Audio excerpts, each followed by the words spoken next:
नमस्कार, स्वागत है आपका न्यूज एक्सप्रेस में। मैं हूं आपके साथ शबनम। अभी तक अमेरिका और ईरान के बीच जो युद्ध छिड़ा हुआ था उसमें हॉर्मुज़ स्ट्रेट के रास्ते से गुजरने वाले जहाज प्रभावित हो रहे थे, क्योंकि उन जहाजों पर न सिर्फ हमले हो रहे थे बल्कि उस रूट को पूरा ब्लॉक किया जा रहा था। लेकिन इस बीच अब काला सागर से एक चौंकाने वाली खबर सामने आ गई। खबर यह है कि रूस यूक्रेन युद्ध के बीच काला सागर में कमर्शियल जहाज को निशाना बनाया गया। और सबसे बड़ी बात तो यह है कि इस जहाज में 4 भारतीय सवार थे, जिसमें से 2 को सुरक्षित बचा लिया गया है, लेकिन 2 अभी तक लापता हैं, जिनकी तलाश के लिए अभियान लगातार चलाया जा रहा है। अब जैसे ही ये खबर सामने आती है वैसे ही तुरंत भारत सरकार आग बबूला हो उठती है। इस पूरे मामले को लेकर भारत सरकार की तरफ से यूक्रेन पर सख्ती बरती गई है। यूक्रेन के राजदूत को तलब कर लिया गया है और भारत की तरफ से साफ साफ कहा गया है कि ऐसी किसी भी हरकत को बर्दाश्त नहीं किया जाएगा। अब क्या है पूरा मामला, क्यों निशाना इस जहाज को बनाया गया, कमर्शियल जहाज को निशाना बनाया गया, तो उसमें भारतीयों को क्यों टारगेट किया गया, चलिए विस्तार से पूरा मामला आपको बता देते हैं। दरअसल हुआ ये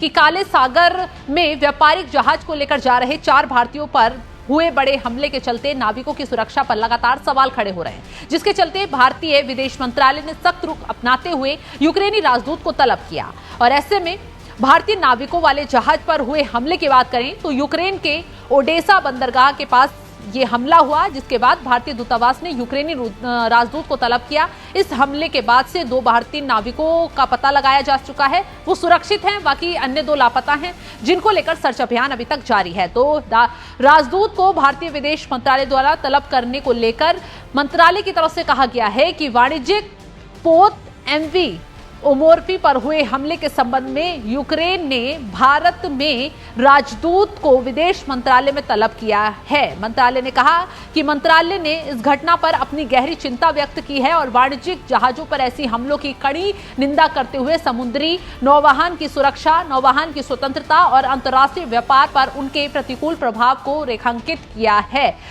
और बाकायदा ये कहा गया है कि राजदूत से यूक्रेनी अधिकारियों को वाणिज्यिक जहाजों को निशाना बनाए जाने पर भारत की गहरी चिंता से अवगत कराने का अनुरोध किया गया है और ये दोहराया गया है कि ऐसे कृत्य जो निर्दोष नाविकों के जीवन को खतरे में डालते हैं, अस्वीकार्य हैं, इनसे बचा जाना चाहिए। तो यूक्रेन के समुद्री क्षेत्र में हुए इस हमले के बाद से ही विदेश मंत्रालय ने इस पूरे मामले को लेकर विस्तृत एडवाइजरी जारी की थी।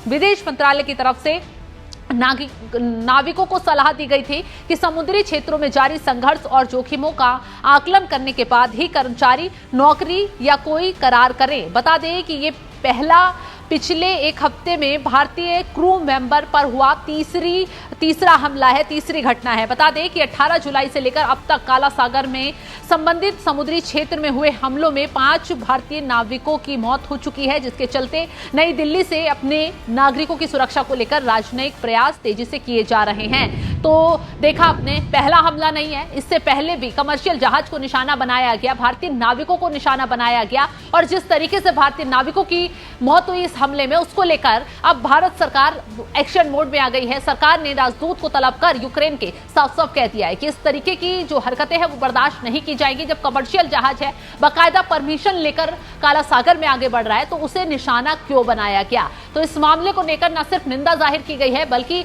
यूक्रेन को साफ साफ चेतावनी भी जारी कर दी है कि आने वाले वक्त में अगर ऐसा कोई भी हमला होता है तो भारत की तरफ से सख्त कदम उठाया जा सकता है। आपको बता दें कि अभी तक हॉर्मुज़ स्ट्रेट में जहाजों को निशाना बनाया जा रहा था, वहां पर भी कई भारतीय नाविक फंसे, हालांकि वहां भी भारत सरकार की तरफ से कड़े कदम उठाए गए। और अब जिस तरीके से काला सागर में जो व्यापारिक जहाज लगातार गुजर रहे हैं, रूस के साथ भारत का व्यापार हो रहा है और भी देश के साथ भारत का व्यापार हो रहा है, और जिस तरीके से इस हमले में रूस यूक्रेन की लड़ाई में भारतीय जहाजों को निशाना बनाया जा रहा है, उसको लेकर भारत ने साफ साफ एडवाइजरी भी जारी की है, साफ साफ चेतावनी भी दे दी है कि इस तरीके की जो हरकतें हैं वो बर्दाश्त नहीं की जाएंगी। इस पूरे हमले की निंदा जाहिर की गई है। तो फिलहाल इस खबर को लेकर आप क्या कुछ राय रखते हैं, कमेंट बॉक्स में जरूर बताइएगा।